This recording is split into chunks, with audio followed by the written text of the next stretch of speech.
एक लड़की अपने दरवाजे पर खेलती रहती है। जब वो खेल रही थी तो वहीं से एक बुजुर्ग व्यक्ति गुजरता है।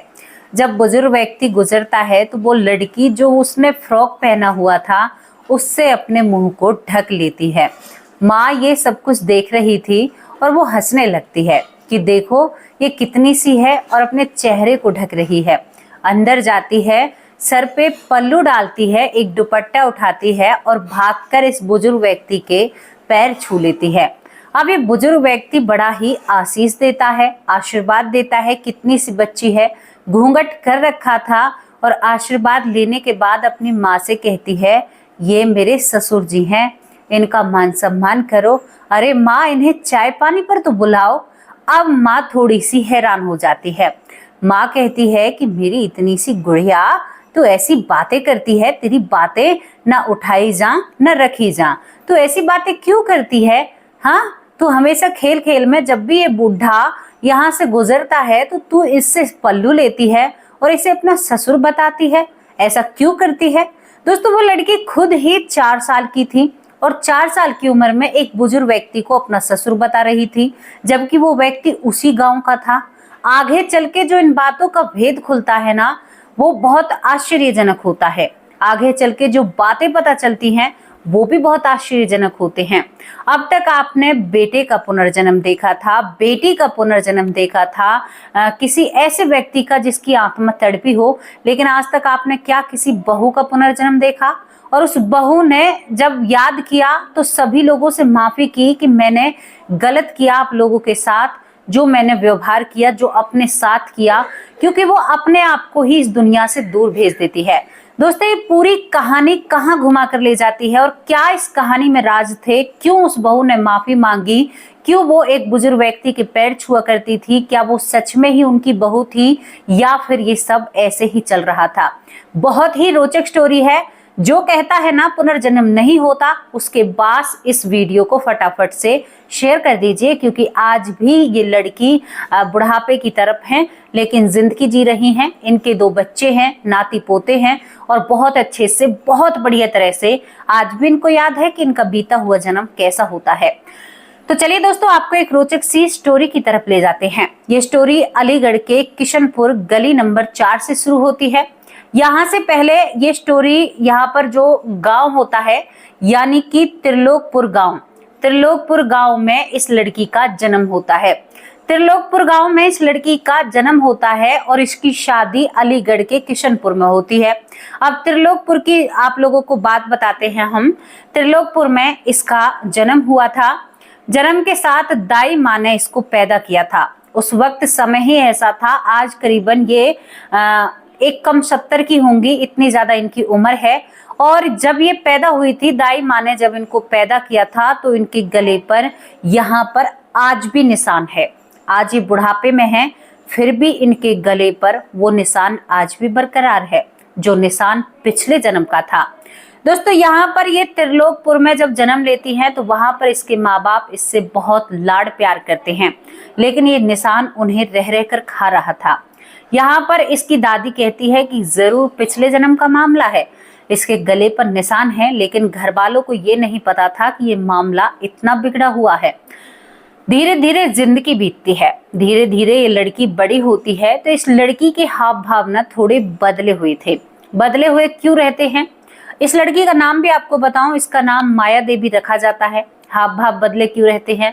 बिल्कुल ऐसे रहा करती थी, सज सबर कर और सबसे छुपना, सबसे पर्दा करना। जब ये 2 साल की उम्र में होती है, ज्यादा तेज बात नहीं करना, सबसे कहना ये मेरा ससुराल है। त्रिलोकपुर को अपनी ससुराल बताती है, जहां पर इसका जन्म हुआ था। अब पंडितानी थी पिछले जन्म में। अब यहाँ पर यही सब कुछ चलता है दोस्तों, जब यहाँ पर एक बुजुर्ग व्यक्ति इनके दरवाजे से रोज गुजरता था। हर रोज उसका गुजरना होता है। जब वो रोज दरवाजे से गुजरता है तो ये लड़की उस बुजुर्ग व्यक्ति को दूर से ही देखकर अपने दुपट्टे को लाकर और घूंघट काट कर वहां पर खड़ी हो जाया करती थी। बुजुर्ग व्यक्ति भी इस बात को रोज नोटिस करता था, रोज ध्यान में रखता था कि भाई ये जो लड़की है छोटी सी, ये हर रोज घूंघट काट कर खड़ी रहती है। एक दिन ये बुजुर्ग व्यक्ति जा रहा था, ये देखती है, जिसका नाम माया देवी होता है। माया देवी देखती है, भागकर अंदर जाती है, तीसरी से चौथी साल में चल रही थी। जल्दी कहती है कि मेरा दुपट्टा दो, मेरे ससुर जी आ गए। आज पहली बार इसने ऐसा कहा था। दुपट्टा ओढ़कर और घूंघट काटकर ये ससुर जी के पैर छूती है, यानी इसी गांव का बुजुर्ग व्यक्ति। अब वो हैरान हो जाता है। अब ये लड़की पैर छूकर अंदर की तरफ आ जाती है। वो बुजुर्ग व्यक्ति इसके पीछे पीछे आता है और कहता है कि अरे बिर कहा करते हैं गांव में, तुम्हारी बेटी ने मेरे पैर छुए और ये तो मुझसे घूंघट करती है। तो यहाँ पर इसकी माँ घूंघट कर कर कहती है कि जी ऐसा है बाबा, हमारी बेटी थोड़ी सी इधर उधर की बातें करती है, आपको अपना ससुर बताती है। अब बूढ़ा व्यक्ति थोड़ा सा हैरान हो जाता है कि भाई मैं इसका ससुर कैसे लग सकता हूँ। वो सोच में यहाँ से चला जाता है। अब माँ उसके गाल पर एक थप्पड़ रखती है कि हमेशा तो उल्टी सीधी हरकतें करती है। देखो बेचारा बूढ़ा आदमी चौखट पार करके अंदर तक आया है, उसे भी बेचैन कर दिया तुमने। तो यहाँ पर जो ये माया देवी होती है रोने लगती है। कहती है कि आप मुझे मार क्यों रही हैं? मेरा सच में ही मैं इनके बेटे की बहू थी। इनके बेटे तो नहीं रहे, लेकिन इनके और भी तो बेटे हैं। सभी के ये नाम बता देती है। अब इसी गांव का मामला था, क्योंकि पिछले जन्म में इस गांव की ये बहू होती है और इस जन्म में इस गांव की ये बेटी होती है। देखो विधि का विधान, भगवान की माया देखो आप। पिछले जन्म में तो यहाँ की बहू थी, लेकिन अब यहाँ पर बेटी बनकर पैदा हो जाती है। अब वो कहती है कि मेरे 3 जेठ हैं, फलाने जेठ का ये नाम है, ढिकरे जेठ का ये नाम है। सभी के नाम बताती है माया देवी। अब माँ थोड़ी सी हैरान हो जाती है और माँ को तो ये हिस्ट्री पता थी। वो कहती है कि मैं ही गुस्से वाली थी और आपको नहीं पता, मैंने खुद को ही इस दुनिया से दूर भेजा, मेरे पति की कोई भी गलती नहीं थी। यहाँ पर दरअसल इस माया देवी का पति, जो पिछले जन्म में इसका नाम यहाँ पर नथिया होता है, नथिया का पति अपनी पत्नी के वियोग में इस दुनिया से चला जाता है। घोर पाप होता है ना। वो अपनी पत्नी को इतना प्रेम किया करता था नथिया को कि वो उसकी याद में उसके प्राण पखेरु उड़ जाते हैं। वो खाना ही नहीं खाता है पत्नी जाने के बाद। वो कहती है कि मैंने उसको भी देखा है मरते हुए। वो करीबन 6 महीने बाद ही मर जाता है और 7 महीने बाद इस लड़की का मतलब गर्भाशय में, यानी ये गर्भ में जाती है। यानी करीबन 1.5 साल बाद इसका पुनर्जन्म होता है। उसके बाद की ये जिंदगी बताती है, सभी देवर जेठों के नामों को बता देती है।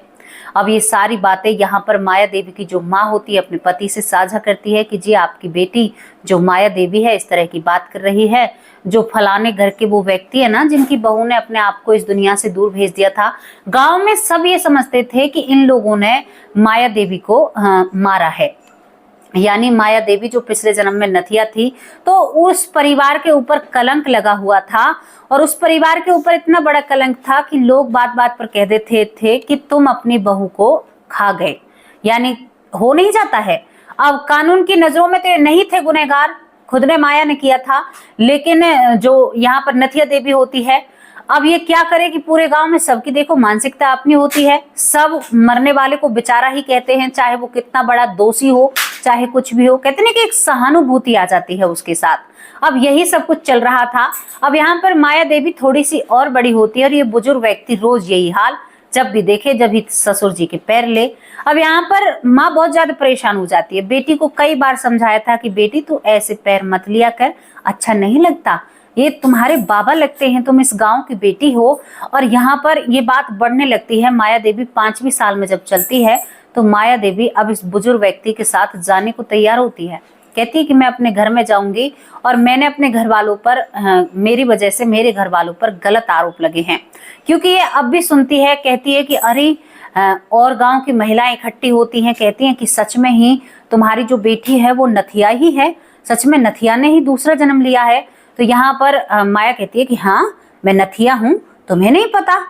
अब यहाँ पर नथिया और ये माया सुनती है कि गांव की महिला कहते हैं कि अरे बेटा तो एक बात बता, सब लोग कहते हैं कि इन लोगों ने अपने घर की बहू को खुद ने ही इस दुनिया से दूर भेजा है, मतलब उसके साथ अत्याचार किया है, उसे मारा है, क्या ये बात सच है? तो ये बात कहीं ना कहीं माया को हिट कर जाती है। उसे बहुत बुरा लगता है कि मेरी वजह से, मेरे गुस्से की वजह से मैंने सब कुछ किया था और आज मेरे परिवार पर लांछन लग रहे हैं। 5 साल की उम्र में उसको इतनी सारी बातें समझ में आ जाती हैं।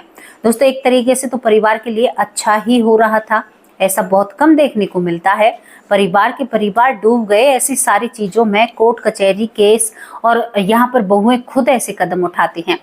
अब यहाँ पर माया देवी इस कलंक को अपने परिवार से हटाना चाहती है। वो अपनी माँ से रोती है, विलाप करती है कि मैं तो उस घर में जाऊंगी। अब इस बूढ़े व्यक्ति के कानों में भी पड़ती है कि भाई हमारी जो नथिया थी उसने उस घर में जन्म लिया है, गांव में सभी का भाईचारा होता है। अब ये बूढ़ा व्यक्ति आ जाता है और वहां पर बैठकर रोने लगता है। कहता है कि बेटी नथिया, तू यहाँ पर आ गई, हम तो तेरे लिए बहुत तड़पे थे, हम तो बहुत रोए थे, लोग हमारे ऊपर इल्जाम लगाते हैं, लेकिन बेटा हमने ऐसा कुछ भी नहीं किया। तू क्या गांव वालों के सामने हमारे माथे से इस कलंक को नहीं हटाएगी? इन सब को देखकर जो माया उर्फ नथिया होती है उसकी आंखें भर आती हैं। वो अपनी माँ से कहती है कि माँ, बाबा से बोलो, बाबा अब नहीं रोएंगे, अब मैं इन सारी बातों का समाधान निकालूंगी। माँ आप बाबा से कहो। माँ तो बोलती थी, लेकिन यहाँ पर जो ये लड़की होती है माया देवी 5वीं साल में चल रही थी, बिल्कुल भी अपने ससुर जी से नहीं बोलती है। ससुर जी कहता है कि बेटी तेरा लालन पालन मैं करूंगा, चल तू मेरे घर, तेरी शादी मैं करूंगा। तो ये माँ बाप बिल्कुल स्पष्ट रूप में मना कर देते हैं। दोस्तों 5 साल की जो नथिया उर्फ माया देवी होती है, जिसके गले पर आज भी निशान था, वो गांव के सरपंच के पास जाती है अपनी माँ को लेकर। सरपंच के सामने कहती है कि सरपंच जी, गांव में मुनादी पिटवाई जाए और सभी लोगों को इकट्ठा किया जाए। मानो जैसे कितनी बड़ी जैसे दादी नहीं होती है, तो सभी को इकट्ठा करती है और वहां पर अपने माँ बाप के साथ और उन सभी देवर जेठों को बुलाती है। एक पर्दा कर खड़ी हो जाती है अपने ससुराल वालों से और कहती है कि सरपंच जी, मेरे परिवार ने मुझे हाथ तक नहीं लगाया, मैं बहुत गुस्सैल थी, मुझे बहुत गुस्सा आता है और मेरी सास की बिल्कुल नहीं बनती है, क्योंकि मैं ही गुस्से वाली थी। मेरी सास और मेरे ससुर तो मुझ पर बहुत प्यार लुटाया करते थे जब वो नथिया के रूप में थी। जो मेरे ससुर जी खड़े हैं, ये मुझसे बहुत ही ज्यादा बेटी की तरह प्यार करते थे। इन सब का कोई भी खोट नहीं है, कोई दोष नहीं है। गांव के लोग क्यों कहते हैं कि इन्होंने अपनी बहू को मारा है? मैं दूसरा जन्म लेकर आई हूँ और इसी गांव की बेटी हूँ। मैं पिछले जन्म में नथिया थी और जितने मौज और ऐश और आराम से मैं रहा करती थी, उतनी मौज किसी की भी नहीं थी, क्योंकि हम पंडित थे। आज मैं एक गढ़रिया हूँ, यानी बघेल परिवार में हूँ। मैं आप सभी को बताना चाहती हूँ कि मेरे ससुर जी की कोई गलती नहीं थी, मेरे देवर जेठ की भी कोई गलती नहीं थी। मेरे पति इस दुनिया से चले जाते हैं, तब तक मैं भटकती हूँ 6 महीने तक। जब वो चले जाते हैं तो हवा के झोंके के साथ मैं भी चली जाती हूँ।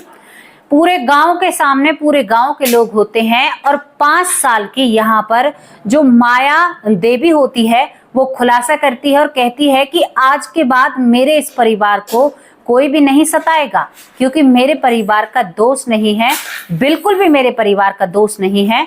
मेरा परिवार निर्दोष है। जो कुछ भी किया था मैंने अपनी मर्जी से किया था। आप इन लोगों को कैसे दोष लगा सकते हैं? दोस्तों, एक बहू दूसरा जन्म लेकर अपने परिवार को जस्टिफाई कर रही थी और आज की बहू इस जन्म में भी अपने परिवार को बचाने की कोशिश नहीं करती है और उल्टा उन्हें दबाने की कोशिश करती है। संस्कार भारत के ऐसे थे कि इनको क्या कहें हम। हमारे भारत की संस्कृति, हमारे भारत के संस्कार बहुत अच्छे थे, लेकिन क्या करें, वेस्टर्न कल्चर ने सब कुछ तोड़ दिया है, सब कुछ बिगाड़ दिया है, जिसे हम सही नहीं कर सकते। कोई सीमा ही नहीं है बिगड़ने की और पता नहीं ये चीजें बनेंगी या नहीं बनेंगी। लेकिन एक वो दौर था। यहाँ पर कहते हैं कि जो माया देवी होती है, जब तक वो जवान होती है, अपने उस गांव के बुजुर्ग व्यक्ति, वो जब तक जाता है इस दुनिया से और अपने देवर जेठों से पर्दा ही किया करती थी। उसके बाद त्रिलोकपुर गांव से इस नथिया उर्फ माया देवी की शादी किशनपुर गली नंबर 4 में होती है, जो अलीगढ़ में आता है। तो दोस्तों, ये थी वो कहानी जहां पर बहू दूसरा जन्म लेकर अपने ससुराल वालों के माथे से उस कलंक को हटाती है। अच्छा, बड़ी बड़ी रोती है अपने ससुर को देखकर। जब ससुर आंगन में बैठकर आंसू टपका रहा था, तो ये भी अपनी माँ के पास बैठकर आंसू टपकाती है। कहती है कि माँ, बाबा को बोलो ना, मेरी गलती नहीं थी, मैं बहुत दुखी हूँ जब से बाबा के बेटे गए हैं। और वो बाबा कहता है कि लाडो नथिया, तू मेरे साथ चल, मैं तेरी शादी करना चाहता हूँ, मैं अपने हाथों से अपनी बेटी को विदा करना चाहता हूँ। कितने भावुक भरे पल रहे होंगे, कितना अच्छे थे वो लोग, कितना अच्छे थे वो परिवार, आज ऐसे परिवार नहीं मिलते हैं। यहाँ पर नथिया उर्फ माया देवी कहती हैं, आज भी उनके गले पर निशान है। वो कहती है कि मेरे जैसा ससुर शायद मुझे इस जन्म में भी नहीं मिला, मेरे जैसी सास शायद मुझे इस जन्म में भी नहीं मिली। जैसे मेरे देवर जेठ और मेरा पति मुझ पर लाड किया करता था, ऐसा परिवार मुझे आज नहीं मिला है। इस तरह की बातें करती हैं माया देवी और बहुत सारी बातें बताती हैं। कहती हैं कि मैं भागकर एकदम पर्दा कर लिया करती थी उनसे, और पूरी अब भी जब तक वो रहे थे, और मेरे बेटे भी थे, मेरे बच्चे भी थे, 2 बच्चे थे उस जन्म के, लेकिन फिर मैंने उन लोगों को बिल्कुल छोड़ दिया। वहां से मेरे मायके वाले भी दूसरे शहर में रहने लग जाते हैं। आज मैं उनसे बिल्कुल दूर हूं, लेकिन मेरे बच्चे आज बहुत बुजुर्ग हो रहे हैं क्योंकि मैं ही बुजुर्ग हो चली हूं। तो दोस्तों, कैसी लगी आपको ये स्टोरी, जहां पर एक बहू अपने परिवार को बचाने के लिए दूसरा जन्म लेती है और सबके सामने कहती है, पूरे गांव वालों के, कि मेरे ससुर की कोई गलती नहीं है, मेरे जेठ की कोई गलती नहीं है, मेरे परिवार की कोई गलती नहीं है। तो कैसी लगी आप लोगों को स्टोरी, अपनी राय कमेंट बॉक्स में जरूर रखना। और जो ये कहते हैं ना कि पुनर्जन्म नहीं होता, उनके पास जरूर ये वीडियो शेयर करना। अब उन लोगों के नाम लेती हूँ जो मेरा प्यारा सा परिवार है, बहुत अच्छा परिवार है। पहला नाम है रामपाल, बहुत बहुत धन्यवाद भाई जी, आपका तहे दिल से शुक्रिया अदा करते हैं। निरेला सोलंकी, बहुत बहुत धन्यवाद। पुष्पा शर्मा, बहुत अच्छी बहन है। शकुंतला, बहुत बहुत धन्यवाद। शकुंतला भारद्वाज है इनका नाम, बहुत बहुत धन्यवाद। अनिल व्यास भाई बहुत अच्छे कमेंट करते हैं। राजा राम भाई भी बहुत अच्छे कमेंट करते हैं, रेगुलर कमेंट करते हैं, बहुत अच्छे भाई हैं। पूनम बहन रोज कमेंट करती हैं, बहुत अच्छी बहन है, हमेशा प्रेरणा देती हैं, आगे बढ़ने का मौका देती हैं।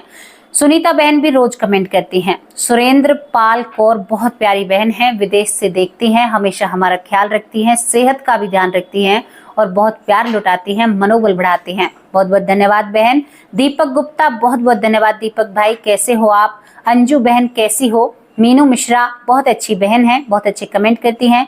जय श्री आपकी आईडी का नाम है, बहुत बहुत धन्यवाद, आपके भी बहुत अच्छे कमेंट होते हैं। संतोष चौधरी, बहुत बहुत धन्यवाद प्यारी बहन, कैसे हो आप? सरयू बाला बहुत अच्छे कमेंट करती हैं, कभी गुरु कहती हैं, कभी प्यार से बहन कहती हैं, बहुत अच्छे कमेंट करती हैं। मंजू चौधरी हमारी बहुत लाडली बहन है, बहुत अच्छी बहन है, बहुत प्यारी बहन है, बहुत बहुत धन्यवाद प्यारी बहन आपका। ज्योति श्रीवास्तव बहुत अच्छे कमेंट करती हैं, बहुत बहुत धन्यवाद। हमारी माँ, ये हमारी माँ है और हमें बेटा कहकर बुलाती हैं, बहुत सारे इनके कमेंट आते हैं। चित्रा वर्मा बहुत अच्छे कमेंट करती हैं, बहुत बहुत धन्यवाद। नेहा बहन, बहुत बहुत धन्यवाद। शशि शर्मा बहुत अच्छे कमेंट करती हैं, बहुत उम्दा इनके कमेंट होते हैं। खम्मा घनी आईडी का नाम है, बहुत बहुत धन्यवाद। इन्होंने सभी माता और बहनों को तीज की बधाई देने के लिए कहा था, बहुत बहुत धन्यवाद भाई जी आपका। अगस्त्य सपोर्ट कई दिनों में कमेंट करते हैं, लेकिन अब फिर रेगुलर करने लगे हैं, छोटे भाई हैं, बहुत अच्छे कमेंट करते हैं, बहुत बहुत धन्यवाद अगस्त्य भाई जी। लखविंदर सिंह, बहुत बहुत धन्यवाद, बहुत अच्छे कमेंट करते हैं लखविंदर सिंह भाई, बहुत प्यारे भाई हैं। राजकुमार निर्मल कर, बेटी कहकर बुलाते हैं, बिटिया कहकर बुलाते हैं, बहुत बहुत धन्यवाद भाई जी आपका। अर्चना दुबे हमारी बहुत प्यारी बहन है। बहन, हमारे लड्डू कैसे हैं, हमारा लाला कैसा है, उनके बारे में भी हमें खैर खबर दे दिया करो। मधु उपमन माँ मथुरा से हैं और ब्रज की हैं, बहुत बहुत धन्यवाद प्यारी माँ, कैसे हो आप? आप बहुत अच्छे कमेंट करती हो, थैंक यू मुझे बेटी बनाने के लिए। यशवंती माँ जो मेरी माँ है, उनकी भी मैं बेटी हूँ, थैंक यू मेरी प्यारी माँ, मैं आपकी बेटी हूँ और आप मेरी माँ हैं। खुशी सिंह, बहुत बहुत धन्यवाद। रेणु शर्मा बहुत अच्छी बहन है। डॉक्टर सुरेश सोनी बहुत अच्छे भाई हैं, बहुत प्रेम पूर्वक कमेंट करते हैं। और नंदा सिंह, बहुत बहुत धन्यवाद, नंदा सिंह भी बहुत अच्छे कमेंट करते हैं।